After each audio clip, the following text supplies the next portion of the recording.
A soft, melancholic piano melody begins, overlaid with the faint sound of lapping waves. A young woman's voice, tinged with sadness and a touch of intellectual weariness, begins. Honestly, darling, you simply wouldn't believe. It's not merely a recounting of unfortunate circumstances, you see. It's a disassembling of hospitality itself, a brutal vivisection of expectation versus reality, a tragedy, truly. And people wonder why I only stay in boutique hotels vetted by my connections. But I digress. One must occasionally lower oneself for experiences, or so my mother, the renowned art collector, insists. This experience was at the Best Western Plus Khan Hotel Antalya. Oh, the name itself promises so much. Plus, as if a mere appendage could compensate for, well, everything, I had such high hopes. It all began with water. Not just any water, mind you, bottled water. A perfectly reasonable request, I assure you. Back home in Riga, we were practically swimming in artisanal spring water. It's a basic tenet of civilized existence. The hotel, it announced with a sickeningly cheerful tone that each room receives 2 bottles daily. 2, a positively miserly amount, but acceptable, I thought. Naive, oh so naive. The bottles, predictably, were absent. A void where hydration should be, a physical manifestation of impending disappointment. It prickled, you understand, this lack of basic provision, like a small, insidious betrayal. I called, of course. A half hour they promised. Half an hour to deliver something as fundamental as water. It felt disrespectful. To my time, to my thirst, to the basic dignity of a paying guest. The water never arrived. I descended reluctantly to the reception. A grim beige landscape of bored indifference. The man at the desk, and honestly, the energy radiating from him was just awful, informed me, with the kind of pursed-lipped superiority that only a truly unfulfilled person can muster, that he had a tick on his table indicating delivery.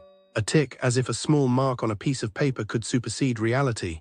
It's already provided, he flattenedly stated. And then the audacity, if you require more it will be at a cost. Can you imagine charging for water? It's so unrefined, so vulgar. It's not the cost, darling, it's the principle, it's the message. It's the assertion that my comfort is secondary to their bottom line. My grandmother, bless her memory, always said a society is judged by how it treats its most vulnerable. In this case, apparently, the vulnerable are those requiring basic hydration. It's profoundly upsetting, actually. The entire situation reeked of incompetence. Somebody wasn't doing their job, somebody was cutting corners, somebody was, quite frankly, not caring. It created a darkness within me. And then there was the cleanliness, or rather the distinct absence thereof. I am accustomed, you see, to a certain standard. My childhood governess, Frau Schmidt, enforced a regime of daily dusting with a feather duster flown in weekly from Vienna. I wasn't expecting that, of course, but basic hygiene should be a given.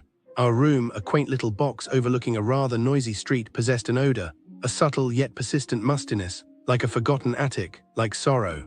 I suspect it was mold. Dear Lord, mold in a hotel room. The implications are horrifying. Spores, darling, spores entering the respiratory system. I was practically suffocating in unspoken allergens. And the AC, oh the AC. It gasped and wheezed like a chain smoker attempting a marathon. A pathetic, intermittent puff of cool air followed by oppressive heat. The heat. I explained this to the staff multiple times. Each attempt met with a vacant stare, a mumbled apology, and absolutely no action. It's a demonstration of laziness, of disregard. They don't even bother to pretend. I told my mother and explained the physics of thermodynamics. I simply couldn't live in such a climate, so stifling and unventilated. I told my moth. She gasped, but Antalya in peak season is sweltering, you see. And to be trapped in a... Okay, so I was looking into things, you know? Around Best Western Plus Khan Hotel in Antalya. It's depressing, honestly. Like you go for a nice 2-week holiday, thinking it'll be perfect, and then this. Businesses around there, a lot of them, they're aggressive. Really in your face. As soon as you step outside, especially if you're near Best Western Plus Khan Hotel, they ray on you. They want you in their shops, selling perfumes, mostly. But not real ones. It's always the perfume, you know? Sealed packages, everything looks good, but it's either fake or it's just colored water. Seriously. I bet after those tourists got back to their hotels, or even back home, they smelled it and were like, what is this? Then they'd be so annoyed, trying to get a refund, probably getting nowhere. The shop people. They probably just moved on to the next tourist walking past Best Western Plus Khan Hotel, laughing about it. Honestly, they win. Then there are the restaurants. Oh, the restaurants. They basically try to block you on the street, pulling you inside, like physically standing in front of you. And if you do go in, they bring you food you didn't order, and then they expect you to pay for it. Can you imagine? And hidden charges? Service fees, taxes, things that aren't even real, and when you question it, they get unpleasant. I think those tourists, after arguing, end up paying just to get out of there, feeling completely helpless. And the restaurant owners, they're already planning what they'll do with that extra money, planning their next victim coming from the Best Western plus Con hotel. And generally, all the shops, the little souvenir ones, they charge tourists crazy prices, like way more than what a local would pay. They just make up prices, blame it on currency confusion or tourist taxes. It's just so rude. It makes my blood boil, honestly. I bet people trying to buy something small end up spending a fortune, and then feel so taken advantage of.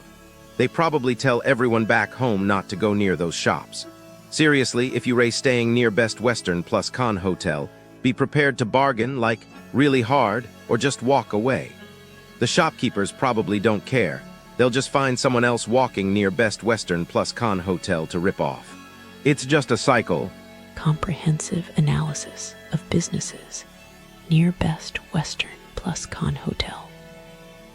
Antalya, the businesses near the Best Western plus Con hotel. Antalya are a masterclass in disappointment.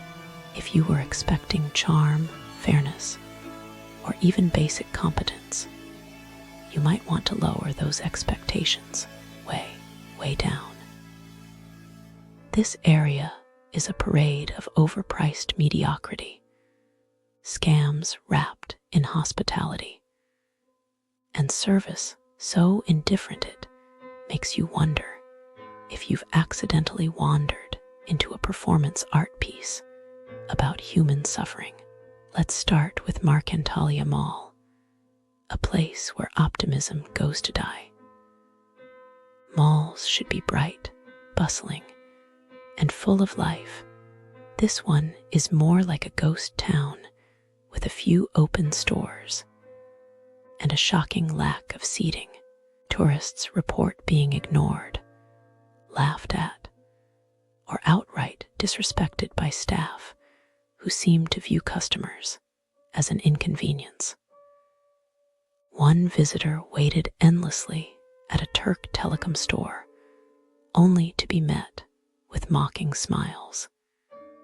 And the classic, "We don't speak English," excuse, conveniently after they'd already spoken to other customers in English. The bathrooms, disgusting. The prices, insane. One review compared the experience to shopping in a third world country, which at this point feels generous. Then there's Grand Friend's Fish Steak Restaurant, a place where the only thing grand is the audacity. This establishment is a case study in tourist exploitation.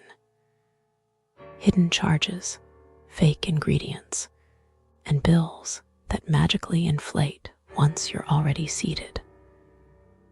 One couple was charged €200 for 2 people, only to receive half-cooked fish and frozen, homemade appetizers. Another diner found themselves staring at a €50 bottle of wine they never ordered, slipped onto their bill like a bad magic trick. And let's not forget the reviews mentioning dirty plates, undercooked steak, and crab served with its guts still inside. Because nothing says fine dining like seafood that hasn't been cleaned. If you're looking for a caffeine fix, the Sud Coffee Khaleesi will happily take your money. Just don't expect a smile with your overpriced espresso.